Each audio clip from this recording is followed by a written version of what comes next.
Thank you so much, Joké, for joining us for this interview to talk about conflict-related sexual violence. Could you please introduce yourself and tell us about your work and research into this topic? Yes. First of all, thank you so much for the interview. My name is Dr. Adejoké Babington-Ashaye, Joké for short, and I've been working in the field of public international law, international criminal law for over 20 years. I've been doing a lot of research and also practical work on conflict-related sexual violence, looking at the linkages with terrorism and other forms of armed conflict, and of course in the context of looking at crimes against humanity. And so the work that I've been doing that sort of brings me here and for this interview includes doing capacity building training to build the capacity of prosecutors, investigators who are trying to bring cases on conflict-related sexual violence, either in domestic courts or international courts as well. So could you tell us what exactly is conflict-related sexual violence and what drives this behavior in terms of armed conflict? Excellent question. So conflict-related sexual violence is a term that is attributed to sexual and gender-based violence that has a nexus to conflict. So it occurs either within the context of conflict or displacement. So you're looking at different forms of sexual violence such as forced marriage, rape, of course, forced sterilization, and these are examples of how perhaps sexual violence could be used as part of the modus operandi of the group. Now, what drives CRSV, the commission of CRSV, I think there are multiple reasons why CRSV occurs. One that is well known, of course, is that the different forms of sexual violence and conflict can be an integral part of the strategy of the armed group, for instance, and so it could be used as a way to finance their activities. We have many stories and reports of how ISIS, Boko Haram, use sexual violence in order to finance their activities, so in the form of human trafficking. We cannot also ignore the fact that there are some instances of sexual violence that occurs that is opportunistic. At the same time, sexual violence can be used as a way to reward soldiers. It can be used as a way to recruit. And so that is an example of where you can say that this is sexual and gender-based violence, which, as we know, occurs in a continuum, right? So sexual and gender-based violence occurs during peacetime, it occurs during conflict, it occurs post-conflict. But when we call it conflict-related sexual violence, it's when that sexual and gender-based violence has a nexus and a connection to conflict. We've seen that domestic jurisdictions have been trying and investigating and prosecuting this type of cases. We've also seen this on the international sphere through the international tribunals. Could you tell us what are some of the challenges in investigating and prosecuting these crimes in both of these contexts? Right. So I would say that some of the challenges, of course, with international tribunals, international courts, could be access to the survivors of sexual and gender-based violence that occurs in the context of conflict. In the domestic courts and domestic systems, I think a huge challenge is where they're, for instance, using their local laws to address these type of crimes. Because, for instance, when we talk about, let's talk about rape, for example, generally the penal code is focused on an individual, so one person, one perpetrator, one victim. And conflict-related sexual violence, especially of the kinds that we talk about when we talk about crimes against humanity, genocide, war crimes, these are crimes that are attacks against civilian populations, so they could be either widespread or systematic. And it can be difficult for investigators and prosecutors who are not trained in that way to use their domestic laws to address those type of crimes. So just in terms of the kinds of evidence they may think that they might need. So a practical example is in some national systems, you need a doctor's report, for example, to support a case of rape in court. Now that is definitely going to be a huge challenge when you're dealing with the kinds of conflict-related sexual violence that has occurred in the forest by Boko Haram, for instance. You're not going to have a doctor's report.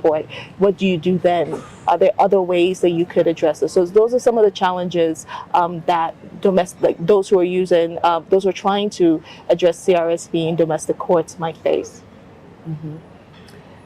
Now, in the last several years, we've seen a movement towards more domestic trials and prosecutions that are being carried out. So, under the mantra that international criminal justice is becoming domestic. Now, what are some of the things that can be done to ensure that states are better able to investigate and prosecute conflict-related sexual violence?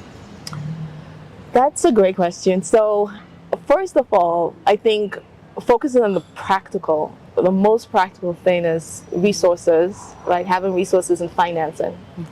Because without those two key things, it's very difficult to be able to do, and this is not just about conflict-related sexual violence, it's very difficult to be able to do effective investigations of international crimes that include conflict-related sexual violence. And so it's important for states to prioritize the accountability for CRSV by properly equipping the prosecutors, equipping the investigators with the resources that are needed. Training is extremely important because, as we mentioned, for instance, you have certain laws. How do you use those domestic laws? If your state has domesticated international laws, are the investigators and prosecutors equipped with the knowledge of how to apply those laws? Are the judges equipped? So I would say that as a first key step, from a practical level, it's very important that there are sufficient resources, that these crimes are prioritized throughout the criminal justice system, and those who need the training, such as the judges, the prosecutors, and the investigators, that they are given the necessary training to be able to properly investigate and prosecute at a domestic level.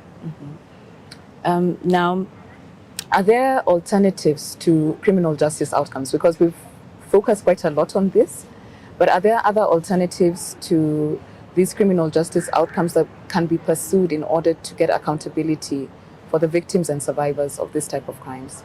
Yeah, absolutely. I think in as much as criminal justice responses are extremely important, and I believe that we should certainly push for creating more avenues for that to happen, I think it's important for us to understand that accountability looks different for different people. So in a sense, while pursuing the criminal justice avenue, reparations having effective reparations, that's one avenue that can also be explored, where that way you are focused on ensuring that the survivors, independent of whether a case ultimately is brought about, the survivors are able to get their lives back together and move on with their lives. So that is one way. The other ways that when we think about accountability, so for instance, an aspect of accountability could also be using sanctions. So whether we are able to collect evidence that can be useful in identifying higher level perpetrators who can then be sanctioned, their travel bans and things like that. Some people may wonder, how is that effective in terms of accountability? But it can certainly prevent access to additional finances that will continue the perpetration of CRSV, right? So thinking as holistically as possible about accountability, I think, is the key issue here. Can you give us an example where reparations has been used?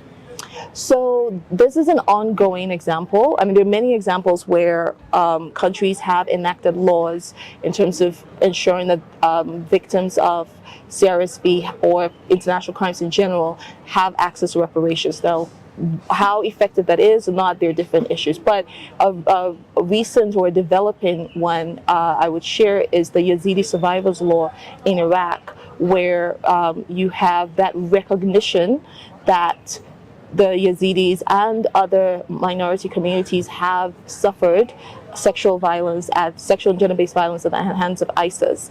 And so this is independent of any cases that may be ongoing regarding ISIS. And the law has very explicit provisions on what the reparation looks like, what type of rehabilitation is offered to the survivors, and so on. So that's actually quite a comprehensive law that came into effect as a result of a lot of civil society and survivor-led initiatives.